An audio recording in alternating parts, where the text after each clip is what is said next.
She stood beside me at the altar, smiling as the photographer counted down. But she wasn't wearing pink like the rest of my bridesmaids. She was in white. My heart caught in my throat the moment I saw her dress, the same shade I'd chosen. Months ago, I blinked, convinced it was a trick of the light, until I caught her eye. Her lips curled in a secret smile as if daring me to ask why. Around us, everyone cheered, oblivious to the shock rippling through me. How had I spent years pouring my trust into my closest friend, only to have her turn my wedding day into her own grand debut? In that split second, everything I thought I knew, the late-night whispers, the secretive texts, snapped into focus, and the question burning in my mind wasn't who she was, but what she'd become to get here, and who really wore white that day. The air smelled of roses and anticipation as I slipped into my gown, every stitch whispering promises of the perfect day ahead. I'd spent months dreaming of this moment, imagining the swell of music, the gentle sway of my veil, the way sunlight would catch every bead and seam. My bridesmaids buzzed around me, their laughter light and bright as tulle, adjusting straps and smoothing hems. I caught a glimpse of them in the mirror-soft blush dresses, delicate bouquets on. My heart swelled. This was exactly how I'd pictured it. Stepping out of the dressing room, I followed the corridor lined with flickering candles. My nerves fluttered like butterflies. My stomach knotted in the best possible way. The chapel doors stood at the end, grand and white, flanked by towering columns. I paused, closed my eyes for a moment, inhaling the scent of lilies in anticipation, and then pushed them open. The gallery erupted in a hush of awe. Guests rose, craning their necks to catch the first glimpse of me. I took my first step down the aisle, ivory train brushing the floor. Every eye fixed on me, and yet something felt off. As I neared the altar, I caught movement out of the corner of my eye. My chest tightened. One by one, my bridesmaids had arranged themselves in a graceful arc beside the pews on the left, their dresses a harmonious sea of pink. They smiled at me under soft veils. But the woman standing closest to me, my maid of honor, my longest-standing friend, wasn't wearing pink. She was in white. The shock hit me like a rogue wave. Every second after that throbbed in slow motion. I blinked, convinced it was some trick of the light or a last-minute alteration I hadn't noticed. My mind raced. Had she mixed up her dress? But no. Hers was a different cut, sleek, form-fitting, the kind of gown I'd spent months searching for. And here it was, hugging her in all the right places. Crisp and pristine, the exact same shade I'd ordered for myself. I stopped mid-step, my heel trembling on the aisle carpet. My veil slipped from my face, and for one frantic heartbeat, I thought I must be imagining it. Then I saw her eyes. She met mine with a glance that held something wild and triumphant, like a secret she'd been waiting to share. A tiny, knowing smile flickered at the corner of her mouth, and in that moment, I understood. This had been her plan all along. My stomach twisted. How could she do this to me on my wedding day of all days? My throat tightened and I forced myself to breathe. Behind her, I heard the soft click of the photographer's camera, and the officiant cleared his throat. The guests exchanged eager glances, unaware that the scene in front of them was no longer the celebration they'd been expecting, but the first act of a drama they couldn't have predicted. I gripped the bouquet so tightly my knuckles whitened. My heart pounded like a drum in my chest, drowning out the music. Every memory of our friendship flashed through my mind, late-night study sessions. Shared secrets whispered over mugs of hot chocolate, tears we'd dried for each other. We had promised to be there always. And now, here she was, standing in the spotlight, stealing mine. My breath caught, and the moment threatened to collapse around me. I took another step forward, but my legs felt like they were made of lead. My vision swam as I fought for composure. The aisle stretched out before me, a tunnel of shocked faces, shining chandeliers, and my own dreams unraveling. I could feel every eye on the two of us, every whisper ready to burst into gossip. The smooth path I'd imagined to the altar had become a tightrope, precarious and trembling. I forced my gaze back to her face. Her expression was serene, self-assured, as though she had every right to be in white. My best friend, my confidant, had crossed the line. I remembered the text messages I'd brushed off. "Can't wait for the big reveal," she'd written. "You're going to love it." I'd laughed it off, assuming she meant some fun photo prop or surprise song, but she'd meant this. She'd meant me, the bride, demoted to second place on my own wedding day. My heart felt like it would shatter. Some instinct I couldn't name took over, and I straightened my shoulders. I forced a smile, a fragile mask, hoping she'd feel a flicker of guilt and step back. But she didn't. She held her ground, folding her hands in front of her, the folds of white silk gleaming under the chandeliers. The officiant began, "Dearly beloved," and my throat tightened. Every word disappeared into a haze. I watched Her lips curl into a polite smile as she swayed to the musica Bride Within a Bride. My own wedding day had become the setting for her secret debut. The altar, once the symbol of my new beginning, had become the stage for her triumph. I swallowed hard, feeling anger and betrayal rise like flames in my chest. How could she be so cruel? The vows I'd rehearsed sounded hollow now. The promises of love and loyalty felt like lines in a tragedy I'd never chosen to star in. I looked at my partner standing before me, confused, searching my eyes for an answer. I wanted to explain, to warn him what was happening, but my lips wouldn't move. Around us the world kept spinning. The guests leaned forward, snapping photos. Sipping champagne, oblivious to the storm raging in my heart, I forced myself to take another step. Each movement was an act of defiance, a refusal to collapse under the weight of her treachery. I gripped my bouquet, the petals trembling against my palm, and took a steadying breath. Just as I was about to reach the altar, the sudden sting of realization crashed over me. This day would never be the fairy tale I'd imagined. Stained by her choice, I straightened my back and lifted my chin. Whatever came next, I would face it head-on. I would not be reduced to a background character in my own story, and so I marched forward, the click of my heels echoing through the hush. Every eye followed me, but this time it was my moment to own. The whispers would come, the questions would follow, but I refused to let her spectacle define me. I was the bride, wounded but unbowed. Stepping into a future I would rewrite on my own terms. The perfect day had veered into chaos, but I would reclaim it one confident step at a time. I remember the day we met as if it were yesterday, sweat dripping from our foreheads as we both tried to haul the same overloaded cart down the supermarket aisle. She laughed at my awkward maneuver. I helped steady the handles, and by the time we reached checkout, we'd swapped numbers in case either of us needed extra help with groceries. From that moment on, she was my confidant, my midnight phone call for breakup advice, my partner in crime for impromptu road trips, the sister I never had. We shared secrets over late-night milkshakes, crafted graduation caps adorned with glitter and inside jokes, and toasted each milestone from first jobs to first heartbreaks like they were royal coronations. Everyone saw two inseparable best friends, and for all intents and purposes, that's exactly what we were. But there were cracks, subtle at first, that I chose not to see. Like the time I spotted her ducking out of my fiancé's office after hours, cheeks flushed as she laughed at something he'd whispered. I waved it off, assuming they'd crossed paths on a work project. Then came the mysterious texts she'd send whenever I tried to FaceTime. Can't talk now. Family stuff or phone's acting up. I'll call later. When her phone sat on the table glowing with unread messages, I trusted her explanations, brushing off the flutter of irritation in my stomach. After all, she'd always been there through job layoffs, through my dad's health scare, through my own nerves, the morning of the rehearsal dinner. Why would she turn on me now? As months slid into a blur of bridal showers and bachelorette weekends, little rumors began to swirl behind closed doors. One afternoon at the spa, a vendor joked about seeing my maid of honor slipping off to the back door with my fiancé's personal assistant, completely innocent. They said, but enough to plant a seed. Then, at the cake tasting, a photographer let slip that he'd gotten a late-night request to photograph an unplanned moment between two wedding party members and odd favors that paid triple his usual rate. I stiffened, but she brushed it off as a harmless prank, sending him on his way with flirty apologies and a wink I couldn't interpret.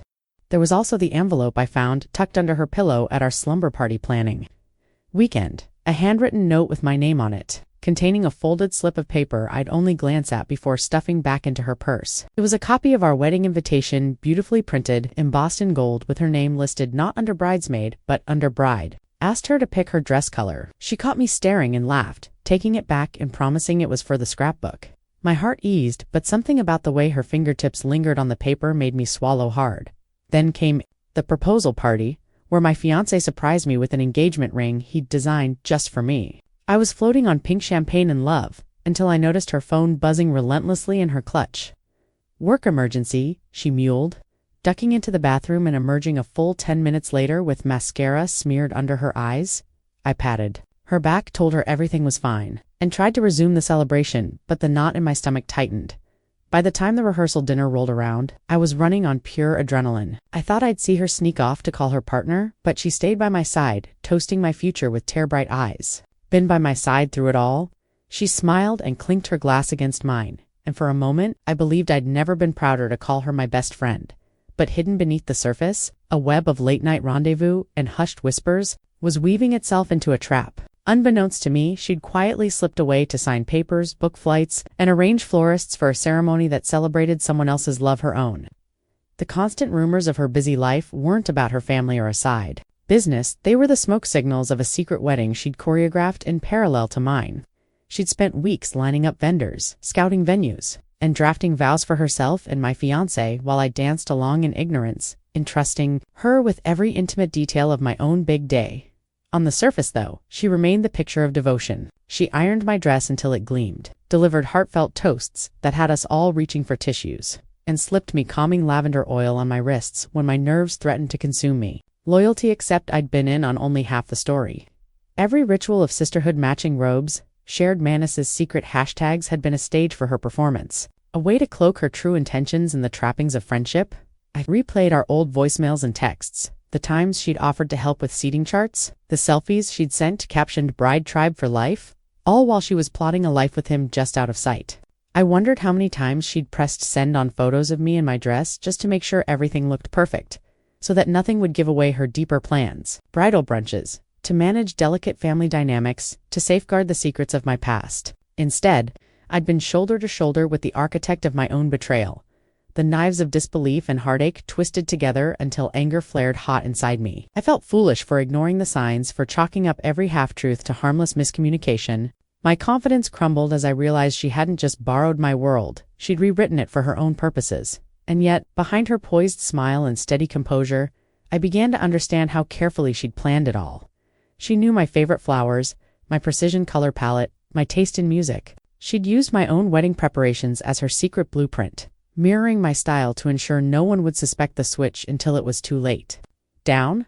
I felt a tremor of doubt. Was there anything in our past that wasn't a lie? Just a stepping stone on her path to a hidden altar. The questions throbbed in my mind, but the answers lay beyond the veil of her white dress, and what happened next would shatter every illusion I'd ever held about loyalty. Like a thunderclap in the middle of an ordinary Tuesday afternoon when I found the manila envelope tucked behind a row of cookbooks on my kitchen shelf. I'd been searching for the recipe to my grandmother's famous lemon tarts when a flash of embossed gold caught my eye. Glance. They looked like innocent copies of our wedding invitation X. This one wasn't addressed to our circle of friends and family. It bore only 2 names in elegant script, his and hers. Beneath the glossy invitation lay a yellowed marriage certificate, dated 6 months before our engagement announcement. My heart stuttered. 6 months. All those planning sessions, the cake tastings, the dress fittings, had been staged in parallel. To a ceremony I wasn't invited to. My breath hitched as I realized that, while I was dreaming about walking down the aisle, when they had pledged forever, they had slipped away together one autumn evening to a civil registry in a neighboring town, exchanged vows in a quiet room before a clerk and 2 witnesses, and returned to their lives as though nothing had changed. Every late-night text she claimed was about floral arrangements. Every whispered phone call she swore was with her mother. It had been their secret confessional. I rummaged through the papers, discovering hotel receipts for a weekend getaway that matched the date on the license, a docking slip from a chartered boat they had booked under an alias, and photographs of them in formal wear I had never seen her, in a simple white sheath, him in a navy suit, both of them radiant under the registry's fluorescent lights. She had worn white months before I did. He had promised his life to her long before he ever looked my way with that ring box in hand. As I pieced together the timeline, a sickening pattern emerged. While I was balancing color swatches and seating charts, they were selecting vows, exchanging rings, and forging a bond that the world only learned about after mine was publicized. The ring he gave Mitha, one I'd draped on my finger with tears of joy, was second in line, a milder duplicate of the one she received under candlelight in that secret ceremony. Diamonds when I tried it on at the jeweler's. How proud he'd looked, handing me the box. He'd been presenting me with a consolation prize. I held the marriage certificate so close I could feel the ridges of the raised seal beneath my palm. Apology postmarked just 2 weeks before my fiancé had proposed. It read like a confession hidden in plain sight. She told me she couldn't bear to keep the secret any longer. Instead, she'd slipped it onto my shelf, where it remained unread until I was buying lemons. Her neat cursive mockery cut deeper than any shouted betrayal. It was proof that she'd constructed her duplicity on the foundation of our friendship. She had known I'd find it eventually. The question wasn't if she deceived me, but why? What were the stakes that made her risk our lifelong bond? I replayed my memories with brutal clarity. The weekend she helped with my invitation designs was really her final proofing session for her own suite. The bridal luncheon she planned down to the last canapé was a cover for reserving a hidden chapel. Every tender gesture, mixing personalized cocktails, crafting custom favors, securing early rehearsal access, had been her alibi. I thought back to the day she delivered my shoes. In a satin box tied with a pink ribbon, in that box had been another pair, ivory pumps meant for her walk down the aisle. She had rehearsed each step for me, then used them herself. The envelope rattled as I crumpled the papers. My sanctuary, the heart of my home, felt contaminated. The kitchen table where we'd shared coffee and plans was now a crime scene. I could almost hear her footsteps approaching, the soft click of her heels in the hallway as she came to check on me. I imagined the mingled shock and smugness in her eyes when she realized I'd uncovered everything. My pulse pounded with a mix of rage and disbelief. How had I been blind? How had I missed the stolen glances, the hushed conversations, the enigmatic smiles? She had pulled off the greatest magic trick of our friendship, making me believe I was the bride, when in fact, I'd been her audience. My phone buzzed with a text from her. "Hey, I'm at my place if you want to talk." I glanced at the clock, just past 2 o'clock. She knew I'd be home, baking lemon tarts with the recipe I'd been chasing. It was a taunt. Screamed to call the whole thing off, to delete her number, to cancel the wedding. But I didn't. I typed a simple reply. "Let's meet tonight." I needed her to look me in the eye as she justified what she'd done that evening. Under the flickering street lamp outside our favorite cafe, she arrived in the same white sheath she'd worn for the secret ceremony. The irony wasn't lost. On me, her composure was intact, like a prima donna backstage, awaiting her curtain call. She scanned the documents, her face draining of color, and then she smiled, an inscrutable curve of her lips that drove a fresh spike of fury through me. She apologized in that rehearsed way she used at happy hours when a vendor made a mistake, or a bridesmaid misplaced a shoe. But this wasn't a misplaced shoe. This was me. She explained that the civil ceremony was meant to be private until the timing was right, that he wanted to secure their bond before turning his full attention to my wedding. She called it prudent, thoughtful, necessary. She claimed he'd been torn between his duty to me and his devotion to her, as if that justified the deception. She suggested we could merge the two celebrations, presenting a united front of friendship and love. Every syllable she uttered felt like poison. Her white dress glowed under the street lamp, a beacon of her triumph. I realized then that their plan hadn't been accidental. It was a carefully orchestrated coup. She had leveraged every shared secret, every breadcrumb of bridal trivia to stage a takeover of my day. She'd rehearsed confessions, booked confessional booths in the reception hall, arranged for her friends to capture the reveal on camera. Every logistics detail I handled for my wedding, she handled for hers first. My bedroom became the site of her secret planning headquarters, littered with vendor contracts and seating charts that bore her handwriting. She had used me as a decoy bride. As I walked away, the evidence heavy in my pocket, I understood the enormity of what she'd done. I realized that this secret ceremony was more than a betrayal of love. It was a betrayal of sisterhood, of shared dreams, of every promise we had made to each other in whispered late-night confessions. And yet, as the environmental lights of the cafe receded behind me and the night wind carried the distant hum of the city, I felt a fierce edge of resolve sharpen within me. This secret past wedding had given me clarity. I knew the story would spread, rumors would swirl, guests would debate loyalty and deceit. But I also knew that I would not be defined by her treachery. I would reclaim my narrative, expose their clandestine vows, and reveal the truth to everyone who mattered. What happened in that registry office threw me off balance, but it would not keep me down. The path ahead was uncertain, but one thing was clear. They had stolen my day once, and I would make sure no one ever stole my future again. But beneath the shimmering surface of ribbons and roses lay a hidden contract that carried a penalty more shocking than any whispered rumor, buried deep in her desk drawer. I had always thought prenuptials were for the wealthy or the cautious, something distant from my simple dream of for better or worse. Yet here it was, tucked inside a sleek leather binder stamped with his name and the date of our engagement signed by both him and my supposed best friend. As I unfolded the paper, my blood ran cold. The clause stipulated that if I ever dared to question their union or discover their secret wedding, if I revealed even a hint of betrayal to a single Salai, would forfeit every financial guarantee he had ever made to me, the joint bank account, the vacation fund, even the modest retirement savings he'd opened in my name. It was blackmail masquerading as foresight, a brutal insurance policy designed to keep me silent and compliant. My hands trembled as I traced the inked signatures, praised her meticulous attention to detail. All along, her dutiful companion gestures had been a cover for her manipulation. Every time she suggested I skip an awkward meeting with the financial advisor, telling me she'd handle the logistics, She was shepherding my future into their hidden pact. The clause itself was ruthless in its precision. Any public outcry, any legal action, any indiscreet sharing of the truth would trigger an automatic reversion of joint assets into his sole control, leaving me destitute and legally barred from contesting the divorce or claiming spousal support. I remember the night he'd slipped the engagement ring onto my finger, calling it a promise of partnership. I'd laughed, imagining a lifetime of equality and shared dreams. He'd clasped my hand, thumbs brushing my palm in a gesture so tender I almost believed him. But now I knew that tenderness was a facade, carefully rehearsed act to draw me into a trap. She had been the architect of that trap, feeding him reassurances while she orchestrated the clauses that would silence me forever. As I sat on the floor of my closet, I realized the full scope of their deceit. Their secret wedding was only the first layer.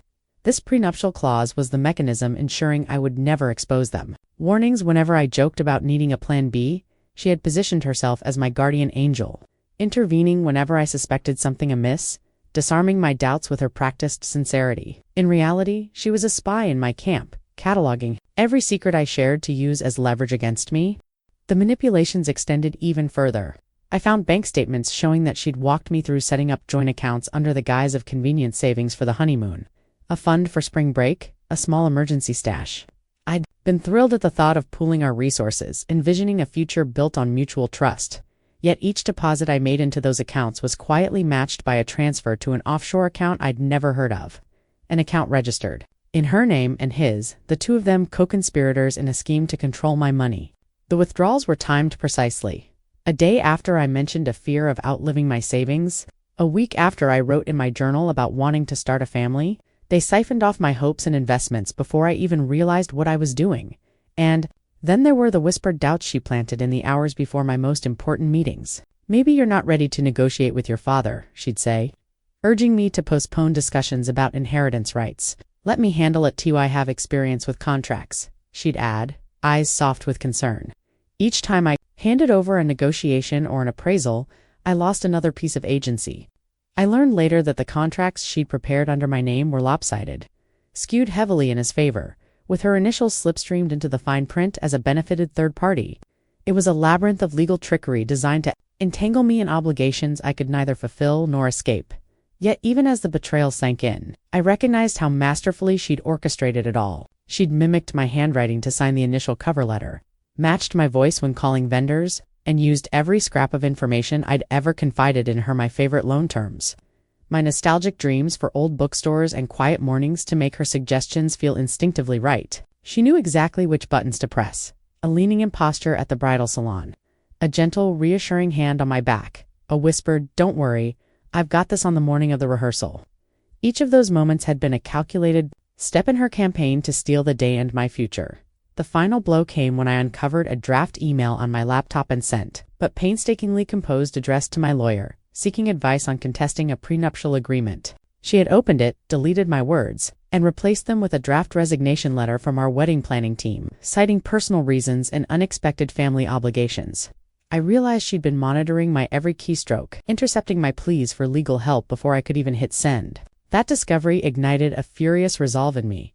If she could manipulate my digital life that thoroughly, every step of mine henceforth would have to be shielded from her watchful eyes by the time I confronted them. I had a dossier in my hand-scanned copies of the prenup clause. Offshore account records, hotel invoices, phone logs, even the draft email she'd tried to bury. I stood before them, trembling but unbowed as she attempted to offer her sympathetic, "I never meant for it to hurt you" speech. He looked away, guilt flickering in his eyes before he masked it with defensiveness. The prenuptial clause was their safety net, their strangling rope meant to cut off any hope I had of fighting back. But in exposing it, I cut the rope at its weakest point. This wasn't just about a dress or a secret ceremony. It was about control, about the brutal calculus of trust weaponized for personal gain. She had turned devotion into a device, and love into leverage. The truth of her manipulation was more devastating than any public revelation. It was proof that the person I believed would stand beside me through every trial had been plotting my undoing from within. And as I stepped away from that confrontation, files clutched in my fist and fury burning in my veins, I understood that the wedding they'd stolen was merely the beginning. The next act would be my own, exposing their machinations to every vendor, lawyer, and guest who had been unwittingly complicit. It was time to unmask the betrayals, shred the contracts they'd used to bind me, and reclaim the narrative of my own life penalty clause or no penalty clause. The price of their manipulations had been my silence, but I was no longer willing to pay it, and what came next would cut deeper than any signed paper ever could. The reception hall sparkled under crystal chandeliers, the scent of peonies and peony-scented candles drifting through the air as guests sipped champagne and whispered about the stunning decor. My bouquet lay momentarily forgotten at my place as I scanned the room, noticing the way eyes darted between me and my maid of honor in white. For a moment, the laughter around me felt hollow, like a soundtrack playing too loudly over a wound that refused to heal. My husband, still my husband for now, stood at the head table smiling and toasting with friends. Unaware of the storm gathering in my chest, it began subtly, a cousin's hesitant glance as he passed by, the tight-lipped smile of my mother-in-law, the curious tilt of a stranger's head as they studied our matching bouquets. Then the rumors started, quiet at first, but growing in urgency. "Did you hear how much she paid the florist to stay silent?" one guest hissed, nodding toward the white-dressed bridesmaid. "Triple the going rate, I'm told." Another leaned in, claiming the photographer had been bribed to delete any shots of her in white, only allowing the most flattering angles of my ivory gown. I overheard the talk of a videographer who'd been paid off to splice footage, ensuring no one could piece together her secret aisle walk from months ago. Each whispered accusation felt like a blade sliding across my skin, cutting deeper with every syllable. The whispers became a wave, crashing around me just as I rose to raise my glass for the toast. My voice trembled as I said, "Thank you all for sharing this special day with us," but the words felt brittle in my mouth. I glanced at her, my friend turned rival, standing beside my husband, laughter poised but eyes distant. She lifted her flute in mock solidarity, a perfect mimic of celebration. I realized then that the entire reception had become her theater, and I was nothing more than an unwilling extra dot. As the servers circulated platters of canaps, gossip spread like wildfire. I saw the caterer's nervous glance at the bridesmaid, his face taut with uncertainty, as though he feared exposing some unspoken crime. The signature cocktail, my favorite lavender martini, was rumored to have been concocted exclusively for her, a secret nod to her hidden ceremonies color palette. Behind the bar, the mixologist exchanged hurried looks with the venue manager. I could practically taste the tension curdling in my glass. Then it happened. As a string quartet struck up our first dance song, I felt the crowd's attention shift. My husband extended his hand, silent invitation to the dance floor, and I placed mine in his. The room fell into a hush. The only sound was the soft chords of a violin.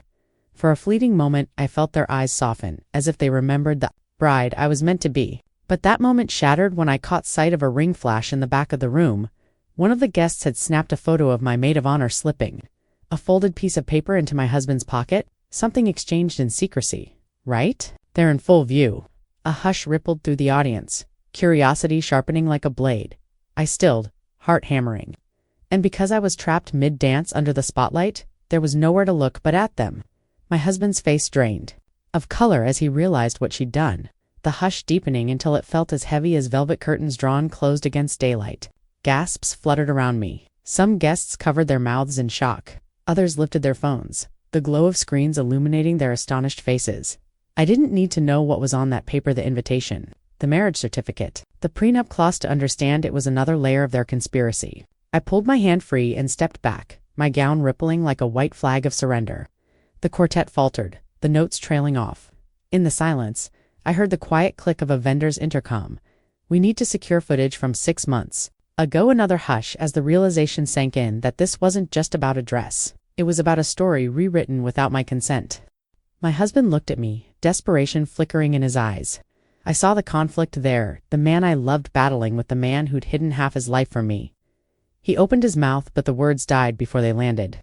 "My maid of honor," my friend stepped forward, as though to smooth everything over. She raised her hand in a practiced gesture of apology, but her voice quavered when she said, "I'm so sorry you had to find out this way." Her eyes flicked to the guests, pleading for their understanding even as she betrayed mine. That's when the reception became a battleground. Voices rose in accusation. Why would she do this? I saw her hand him a copy of the secret vows. He was married first to her, not to you. Plates clattered when a server dropped a tray in the shock. The dessert station, once a vision of sugar and silk, lay abandoned as the murmur of outrage swelled. My cheeks burned not from shame but from righteous anger. I wanted to scream over the din, to expose every hidden document, every secret photograph, every broken promise, but my voice felt too small. Instead, I lifted my chin and walked forward, earning a chorus of stunned silence. I paused before the cake table, its tiers of ivory fondant now mocking me. Guests parted like curtains, their expressions a mix of pity and scandalized glee. I caught the eye of a distant aunt, her lips twisted in shock, her eyes glistening, with tears I imagined were for me, my hands balled into fists at my sides. This day had been meant to be the culmination of love, the union of two souls. Instead, it was the moment my world cracked open. I closed my eyes, steadied my breath, and when I opened them again, I saw my husband's shoulders slump, as though he were bearing the weight of his own guilt. He turned to her, the secret bride, and in that instant I knew he'd have to choose. But before he could, I spoke, my voice steady and loud enough to carry over the crowd. This wasn't just my wedding, it was your secret celebration. The room froze. Conversations halted mid-sentence. I held up the wedding invitation she'd slipped him, tapping it against my palm. You promised me forever today, but you promised her forever, 6 months ago. The silence stretched until a single voice cracked the stillness a friend I'd grown up with, calling out, "We deserve the truth." The dam broke. Questions cascaded, some gentle, some cutting. Why keep her in the dark? What happened to loyalty? How long has he loved her in secret? The flood of voices threatened to engulf the hall, but I remained poised, meeting each gaze without flinching. The fallout was complete. My perfect day dissolved into a mosaic of shattered alliances, whispered betrayals, and raw emotion. And just when I thought the crescendo of scandal had peaked, I felt my pocket vibrate with the buzz of incoming messages. A live feed from a wedding guest capturing every moment, streaming it online. My heart pounded as I saw the scrolling comments. Bridesmaid steals wedding. Bride just exposed the secret spouse. This is the most dramatic wedding ever. The world beyond that hall was about to weigh in, and there was no turning back. But the real bombshell came after the cake.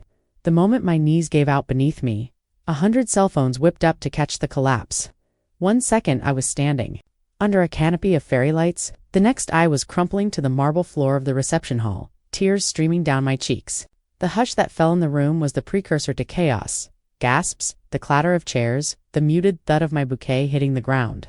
Someone muttered, "She's fainted," while others whispered, "Better check if she's drunk." But none of them knew the truth at that moment, that I was overwhelmed not by nerves or champagne, but by the weight of betrayal crushing me from the inside out. Within minutes, the video was escaping human hands. It went from a wedding guest's shaky POV to every major social feed I could imagine.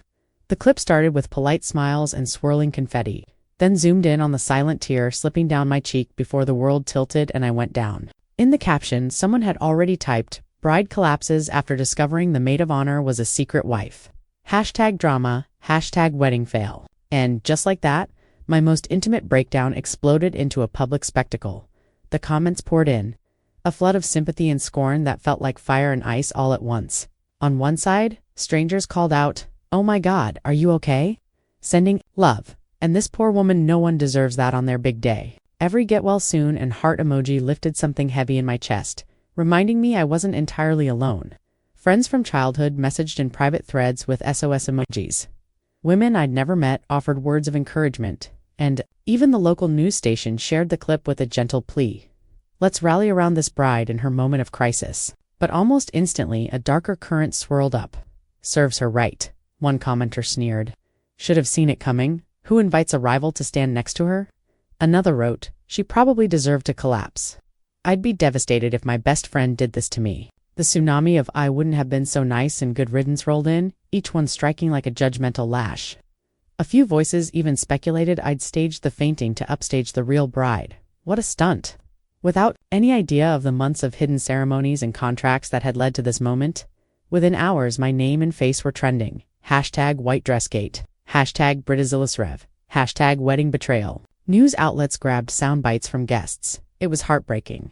One bridesmaid said, voice thick with tears, she looked so lost. Another vendor claimed, I've never seen anything like it in 20 years of coordinating weddings. Social media influencers weighed in over polished Instagram stories. Here's why you should always vet your bridal party. Lessons from this epic wedding fail. Every headline hounded me, spotlighting my grief as if it were entertainment. In the blur of it all, I saw how quickly individual pain could transform into collective spectacle. Still, amid the noise, pockets of understanding formed. A community of wedding planners advised brides to be on trust-building exercises. Psychologists, explained the shock response and encouraged viewers not to judge a person in crisis. Bloggers shared personal stories of betrayal, friends who'd stolen engagement rings, siblings who'd usurped birth, announcements, and pledged solidarity. Their thoughtful essays reminded me that human hearts were woven with complexities beyond any Instagram caption. Yet the real blow came when someone dug up footage from the rehearsal dinner weeks earlier and superimposed it onto my collapse video, creating a viral remix that depicted me as a hysterical drama queen deliberately sabotaging my own wedding. For attention, remix after remix, the narrative twisted until the lines between victim and villain blurred. In one version, I was shown tearing my bridesmaid's white dress, pocket myself. Even footage of me cradling my phone and crying was repurposed. People insisted I was filming my own fainting for clicks. I scrolled through endless feeds and felt like I was drowning in voices that refused to hear my real story. At the peak of the frenzy, a late-night talk show dedicated an entire segment to the wedding scandal, complete with a panel of commentators, sipping wine and dissecting every frame of the video. "She looked so unhinged," one declared. "I'd never let that woman anywhere near my wedding," quipped another, prompting laughter from the studio audience. When the hosts teased upcoming segments next, "We'll find out what the actual bride thought," I realized my grief had become another line item in a ratings game.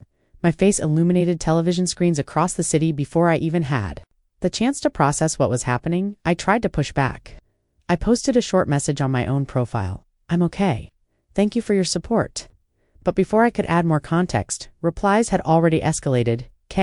Stories. Fishy. Show receipts. Desperate to regain control, I released a longer statement. I collapsed from emotional trauma after discovering my fiancé's secret wedding. I appreciate your kindness and ask for your understanding. That statement, too, was cherry-picked and pounced upon. People mocked my wording, my grammar, my tone. Some accused me of being overly dramatic for sympathy. Others said I was lying to avoid looking foolish. In the swirl of this digital storm, I found clarity. The world would judge me on a single clip, but they didn't know the private truth of contracts, clandestine ceremonies, and hidden motives. The sharp division of empathy versus mockery underscored how shallow social media morality could be, an endless cycle of outrage and pity that never touched the human heart behind the screen. I realized there was only one way to reclaim my story, not through statements or posts, but by facing them in person. And what happened next would shock everyone even more. I dug through every scrap of evidence, determined to expose the full scope of their deception. First, I obtained a certified copy of the marriage license from the county clerk's office, a public record with their names side by side, signed and notarized 6 months before our big reveal. Next, I traced monetary trails through my bank statements. Transfers from the joint account I thought was ours, rerouted in the dead of night to a shell company she'd registered under her mother's name. The amounts matched suspicious deposits. I'd never questioned small at first, then ballooning into 5-figure sums just weeks before the ceremony. Every deposit had been a payoff to vendors, florists, photographers, all quietly bribed to conceal the clandestine chapel where they exchanged vows. I cross-checked guest lists from both weddings. College roommate, her cousin, the clerk who officiated. None of their names appeared on the rehearsal dinner invites or the bridal party group chat.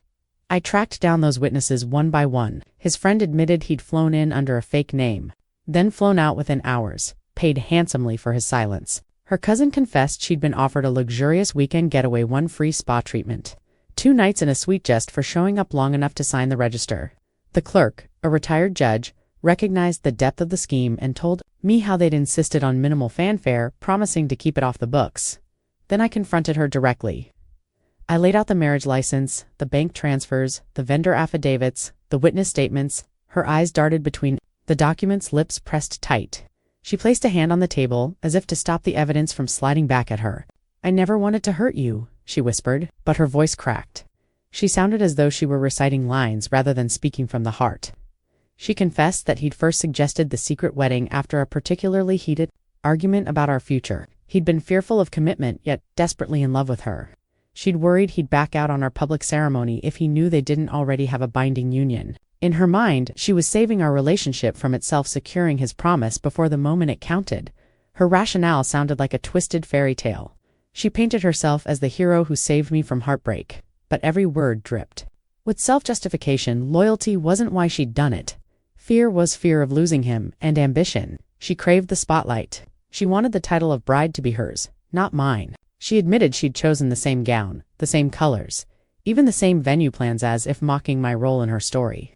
She'd used my admiration for her meticulous planning to mask her true intentions. As she spoke, I realized how masterfully she'd played every part. She understood my habits, how I bookmarked vendor websites, how I shared login credentials for our wedding portal, how I trusted her to vet contracts. She'd infiltrated the team, adjusted timelines, intercepted emails, all to ensure that her wedding would eclipse mine. She'd leveraged my goodwill to gain access to every detail. When I pressed her on why she risked our friendship and her own reputation, she paused. Then she told me about her own past, a childhood of feeling invisible beside a celebrated older sister. She'd watched that sister marry young, build a family, become the town's golden girl. She'd felt second best her whole life. Marrying him in secret was her chance to finally step into the light. In her confession, I glimpsed her vulnerability buried beneath layers of manipulation. She believed that by staging a parallel ceremony, she could claim the recognition she'd been denied for decades. I listened, heart torn between anger and pity. It was too late. The threads of truth I'd woven left no room for reconciliation. I understood her motives, but I could not and I would not forgive the price she'd demanded in lies. In exposing their scheme, I reclaimed my story. Their unraveling had begun. Now, the world would know not only of a secret wedding but of the cunning that made it possible and why, at the heart of it, was a betrayal born of fear, envy, and an insatiable hunger for the white dress. Months later, the dust has settled and the pieces lie in place. He signed the papers, she vanished overseas, and I reclaimed not only my wedding day but my peace of mind. The social media frenzy receded into distant memories, though the sting of betrayal left its mark. In its wake, I surrounded myself with friends who prized honesty over appearances, building a circle unshakable by secrets. I reopened the leather scrapbook where every page once brimmed with shared laughter. Now some pages are blank, waiting for new memories written in truth. I traded couture gowns for simple afternoon dresses, favoring comfort over expectation, and filled my calendar with things that nourish my soul.